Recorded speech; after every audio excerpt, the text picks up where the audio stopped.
saan la socono xukuumadda dalkan ka talisa uu hogaamiye Olaf Scholz iyo maamul goboleedyada ayaa isku afgartay in dadka qaxootiga ama maangeliya doonka ah in lacag dhan isha aysan saarin.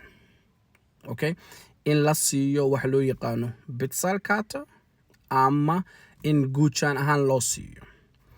Arrintaasi kadib waxaa la sheegay haddana waxay isku afgarteen in lacagta ugu badan ee qaxootiga kaash ahaan loo siiyo ama dadka maangeliya doonka ah inay noqoto 50 euro. Ilmahane la siiyo 10 euro. Arrintaasi waxaa laga dhaqangeliyay ilaa hadda 3 maamul goboleed: Bayern, Mecklenburg-Vorpommern iyo Hamburg. Mecklenburg-Vorpommern iyo Bayern way u suurta gashay wax dood ama ka imaanin, arrintii way dhaqangeliyeen. Laakiin doodda waxay ka imaatay dhanka iyo Hamburg.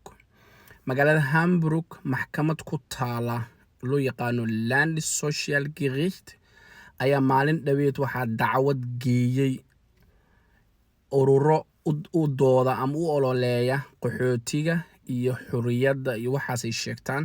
Waxaa ka mid ah sida Pro-Asyl iyo GFF urur loo yaqaano.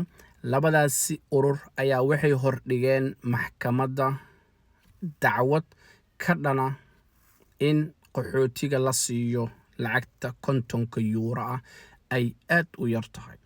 Waxay sabab uga dhigeen haddii familku uu ka kooban yahay 3 qofood, hooyada iyo aabbaha iyo cunug yar, iyo hooyada oo hadda xaamilo ah, cunugii labaadna ay sugayaan inuu u dhasho, lacagta ay helayaan oo kaash ahaan ay u arkayaan ay tahay lacag علشان marka la dhaho hooyada 50, aabaha 50, cunugana 10, lacag 110 euro ah aad inay ugu yar tahay. Cunuga kale had uu soo socdana uu u baahnaan doono lacag badan. Saas darteeda waxay sheegeen in maxkamadda soo farigeliso dadka familka ah ee maangeliya doonka ah in aan loo xisaabin lacagtaasi 50 euro, loo fiiriyo badnaanta familka, lacagtana loo sii kordhiyo. هذا محكمة أسبوعي هوري waxay soo saartay go'aan oo hordhaca ama go'aan degdega.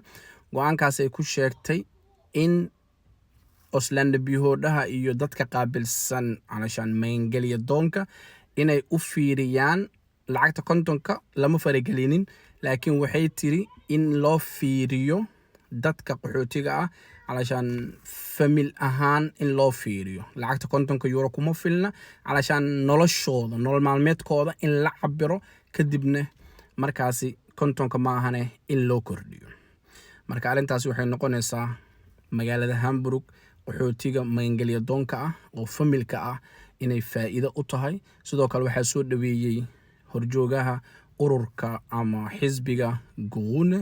Sidoo kale waxaa ka soo horjeestay ururada Link iyo AfD. waa dadka caadigood qaxootiga ayaga mar walba dhinaca negative ka fiiriyaan, way ka soo horjeesteen. Marka almuhim arrintaasi ayaa hadda soo korodhay, laakiin Bayern iyo Mecklenburg-Vorpommern wax dacwad kama imaanin. Dacwada meesha ka imaateen waxay noqotay Hamburg. dadka lacagtaasi la siiyana waxay noqotay dadka maangeliya doonka ah, ma ahan dadka sharciga la siiyay oo job centerka ku jiro.